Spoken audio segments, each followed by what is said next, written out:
Welcome to Point Taken, where your favorite faces from MST discuss the biggest sports stories from the past week. And unlike in soccer, apparently contestants cannot refuse to leave just because they don't want to. Thanks for sticking around. I'm Alex Campbell, and it's a wonderful time of year in sports, with baseball just getting started, hockey and basketball heading down the stretch, and the NFL doing its best to rival the NBA in terms of off-season drama. We have a sort of reunion today on the show. It's the same crew from the first time any of us appeared on Point Taken, so all familiar faces here on MST. First, a former Point Taken winner who had a great piece published in The Undefeated you should all go read about the relationship between the rap world and NBA All-Star Weekend. He talked some golf earlier on the show. Casey Bannon, congrats on being the first three-time contestant on Point Taken. Thank you, Alex. I'd actually appreciate it if you call me by a different name, as I recently faked my own death to have my student loans forgiven. Fair enough. Well, we'll come up with that as the show goes on. Next, Casey's partner on Golf for Dummies and MST's resident mid-major college basketball and movie expert, Matt Craig. Welcome back. Who got robbed at the Oscars this weekend? All I know is every time Bohemian Rhapsody and Green Book took a trophy home, I died a little inside. I'm very sorry to hear that. And finally, he talks hockey every week on the Melting Pond podcast and is himself a huge movie buff. Doug Greenberg, welcome. Any movies you're really excited for in 2019? Thanks, Alex. Well, Marvel season is right around the corner. We got Captain Marvel starting next week. We got Avengers Endgame. And hey, don't forget about Detective Pikachu. It's the first live-action Pikachu, and that trailer was dope. It was. Go watch that trailer when you get a second. But hey, guys, let's get to it. And we're starting on a bit more of a serious tone than we normally take on this show. Last week, Patriots owner Robert Kraft was charged with 2 counts of soliciting prostitution in Jupiter, Florida. But this story goes far beyond these charges. Authorities say the women being employed at the massage parlor where the solicitation took place are victims of human trafficking, which really makes this story not truly about Kraft at all. Guys, while the sports implications are certainly of secondary concern, here we do tend to view these things through a sports lens. So my question is, what was your initial reaction when this story broke? Matt? I mean, I wish I could tell you, Alex, that I was surprised that another old, rich, white guy misbehaved in 2019, or that the NFL suffered another very public black eye when it came to its treatment of women. But frankly, I wasn't. And no matter how this case turns out, whether the NFL gives a slap on the wrist like they did for Jim Irsay in 2014, or forces Kraft to hand the Patriots over to his son, a la what they did with Jerry Richardson, either way, this incident only further makes stronger the association between the NFL and the mistreatment of women, and frankly, the association between the Patriots and controversy. Let's get some of the perspective of our resident New Englanders in the room. Doug, any thoughts? Yeah, I mean, it's a really terrible thing to hear about. It's, I guess, good to hear that these victims of human trafficking are getting some form of justice, even if the mental and emotional wounds are going to take some time to heal. For Robert Kraft, obviously, this is very embarrassing for him and his family, but I think from a personal and professional perspective, he's going to recover just fine. People are talking about lots of punishments that the Patriots might get. The NFL might make an example of them, but this is the Patriots franchise, guys. Even if Robert Kraft is forced out, Jonathan Kraft is right there, and this franchise will be just fine. Casey? Yeah, let me just first start saying that anytime a human trafficking, sex trafficking ring is busted is a huge bonus. And I was thrilled to hear about it. But let's be very clear. All that we know that Robert Kraft did was frequent a day spa and order something that was not on the menu up front, okay? Until you show me proof otherwise that Mr. Kraft or Robert Kraft knew of the situation that those women were in, the situation that had them brought to Jupiter, Florida, until you bring that to me, otherwise, he was committing a misdemeanor of soliciting prostitution, which is legal in one city of the United States. I'm not going to imply my moralities on anybody here, but some of the headlines that implied that Robert Kraft is linked to a human trafficking ring, I thought was irresponsible. And like I said, please bring me that evidence, and we can get rid of Robert Kraft, and we can throw away the Patriots jerseys altogether. But until you do that, I think let's be responsible, let's take the facts for what they are, and let's punish him accordingly. Real quick, guys, it's being discussed that we could see a fine for Robert Kraft and a suspension from the league this season. What are your thoughts on that possibility? Real quick. Well, Casey, I mean, I agree with everything Casey said. The thing I'll say is Deflategate had no evidence as well, and even in that case, the reputation of the Patriots is embroiled in controversy. I guess that's my point. Yeah, I This is don't another think the black eye. Patriots care about reputation at this point. In fact, I think their coach would tell you that directly they don't care. They care about rings, and they got caught up in another ring. So. Yeah, and it's 100% true. Everything they've been saying. This is more of a personal problem for Robert Kraft. I don't think they should drag the team into this. Yeah, fair enough. Yeah, and hey guys, thanks for all your thoughts on that. We'll have to wait and see how the story develops. Our thoughts are, of course, with the victims of the story, who are far too easy to forget when there are famous individuals involved. And we're not going to award any more than 1 point apiece on this segment, just because don't really think it would fit the topic. But moving on into the sports, guys, let's talk some baseball. Spring training is officially underway. Manny Machado has been signed, but Bryce Harper, as well as a long list of other notable players, still remain unsigned. Harper looks like he's headed to Philly, maybe LA, but no official word yet. Casey, I'll have you lead this one off. What's the holdup with Harper, and how did we get into a situation with so many players still without teams? Yeah, the holdup is he's not worth $300 million. Spoiler alert, nobody is. But as the Padres usually do, they bleeped up the market. Bryce Harper has hit 100 RBIs once in his career. He has hit 35 home runs once in his career. He has hit over 274 twice in his career. The other 5 seasons were embroiled with ejections and injuries. I love Bryce Harper. He did a lot for the community in D.C. He's extremely handsome. But guess what? Just because he's the prettiest girl in the free agency room right now doesn't mean that people are lining up to throw money at him. Eventually, a team is going to get drunk enough and go ask for her number, but in the morning, their head will still hurt, and so will their wallet. You've seen what happened with Pujols and Chris Davis. It cripples franchises. He's not worth it, but like I said, somebody will eventually do it. Guys, any thoughts on following up Casey there? I mean, the market has been set. As you mentioned, Manny Machado, Nolan Arenado signed for a big deal this week. If you want to have the services of Bryce Harper, you have to pay $33 million. Obviously, owners are hesitant to hand that out because the current collective bargaining agreement expires in 2021. And I think most people are just hesitant about the years, giving him a 10-year contract because they don't know what the landscape is going to look like. They're learning from NBA owners with that cap spike. No one wants to get caught with metaphorical Bismack Biyombo on their hands for $17 million a year. But in my opinion, Bryce Harper has set himself up for failure no matter what at this point. With the months-long courtship, the gigantic contract, fans, in order to please fans, he's going to have to play not just at a good, but at an MVP level. And especially defensively, his defensive run shares stats are already bad, and they're going to get worse over the course of a 10-year contract. Doug, what's it going to take to get Harper on the squad? Well, here's the thing, Alex. Let's take a page out of the economy's playbook here. What we saw was a free agency bubble, so to speak, specifically with Scott Boras. I think that teams are fed up with dealing with Scott Boras all the time.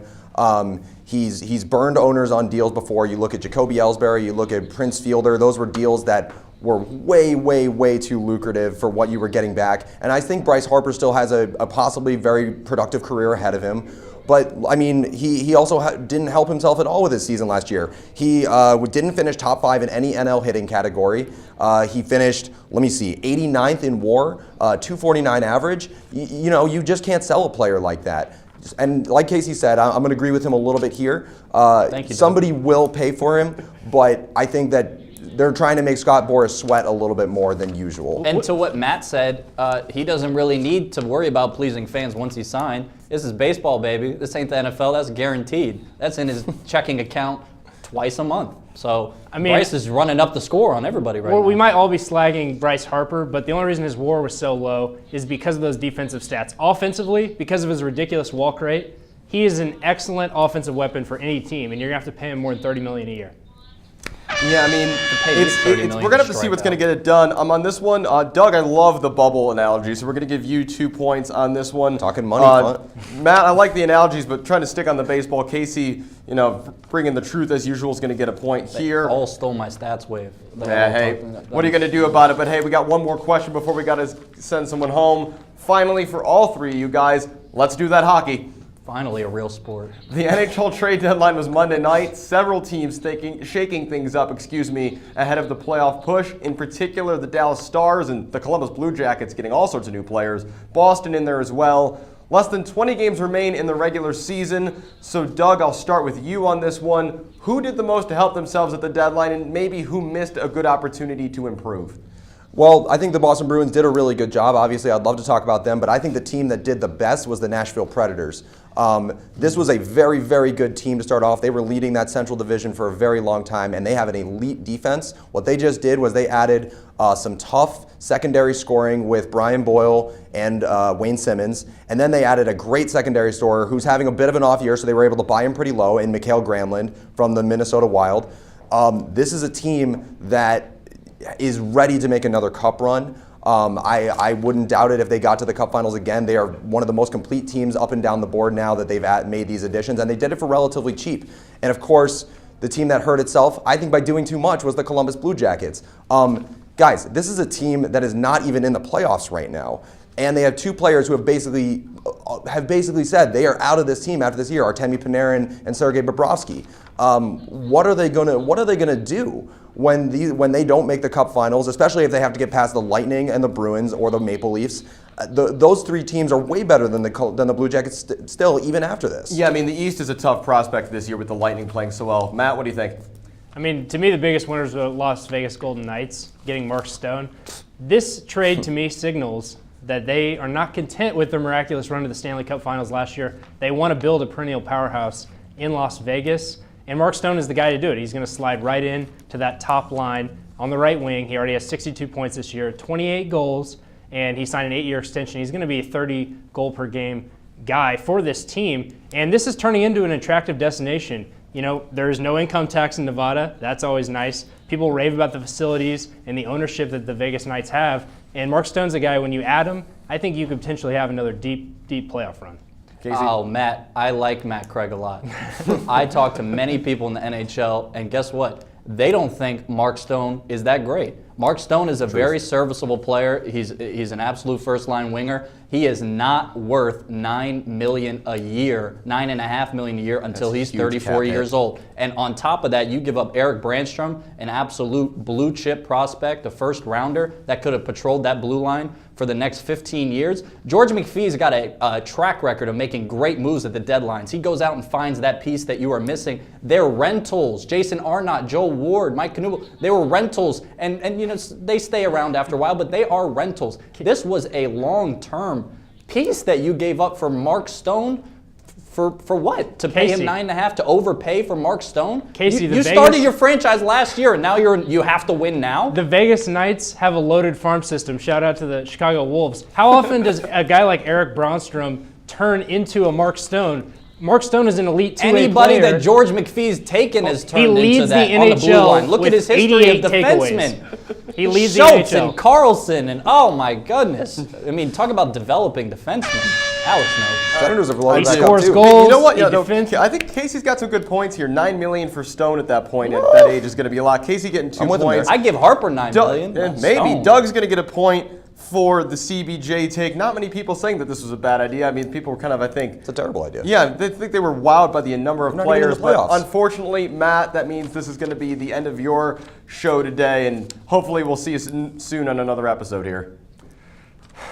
I don't even know what to say. I like Matt. I like Matt Craig a lot. Sorry, Matt. Well, we've got to move on to the final round here. Casey, Doug, it's a bit of an old story at this point, but we can't not talk about it. Zion Williamson, after busting open his PG 2.5s just 30 seconds in a Dukes game last week against North Carolina, Zion was diagnosed with a mild knee sprain and listed as day-to-day, which leads to some obvious questions.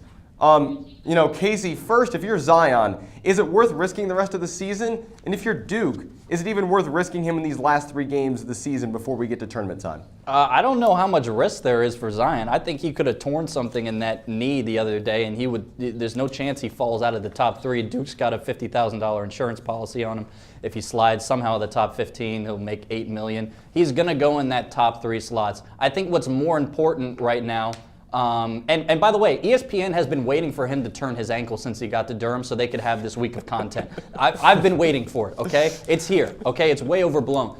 Duke, let me just say this, be the first person to plant my flag in this. RJ Barrett is not that good. RJ Barrett is tunnel vision. RJ Barrett is selfish. RJ Barrett is a poor we're talking about version of Zion, Kobe. though. They Doug, get need in here reps on with Zion Zion to make a tournament run. He needs to get back on the court before the tournament. Doug, get in here on Zion. Well, first of all, R.J. Barrett is leading the ACC in points per game. So Look at the let's efficiency, pump the brakes on that just a little bit. Let's talk about efficiency. All right, Doug. listen. He hasn't passed the ball. Listen, if I'm Zion, Zion Williamson, I want to finish what I started here. And by the way, Zion Williamson, everything this guy does is amazing. Even his injury was unbelievable. He bursted through that shoe. No one has ever seen that before. We didn't even know it was possible. Listen, Zion wants to finish what he started. It's got to be before. It's got to come back for the tournament. This Duke team will be fine if he comes back for the tournament, and they are going to grab this national championship. started free labor for a semester. That is very true. You know, I gotta say, I love the tinfoil hat theory Casey's got about the mothership in Bristol. So Casey, you're getting the point here, and the win, 30 seconds. 30 seconds. Wow. Once again, I didn't prepare, but let me say, I have seen an awful lot of clips online circulating that LeBron James is A&Ring and producing this next 2 Chainz project that's coming out on Friday, Rap or Go to the League. I have been waiting for this album for about 1.5 years now. I've heard that he's got Kodak Black on a song with Chance the Rapper. I've heard he's got Kalani singing hooks. I've heard that this is the Grammy Album of the Year. I swear to God, if LeBron James sipping red wine while his groin is healing ruins this project, not much will happen, but I'll be upset. Yeah, I mean, we're going to see. Yeah, sheesh is right. Well, hey, that's it. That's all the time we got today on Point Taken and Medill Sports Talk. Congrats to Casey. Thanks, Doug and Matt as well. Everyone else on the show today. As always, everyone behind the scenes. We'll be back next week, including with some new PT contestants. Thanks for watching Medill Sports Talk, and we will see you next week. Have a good one.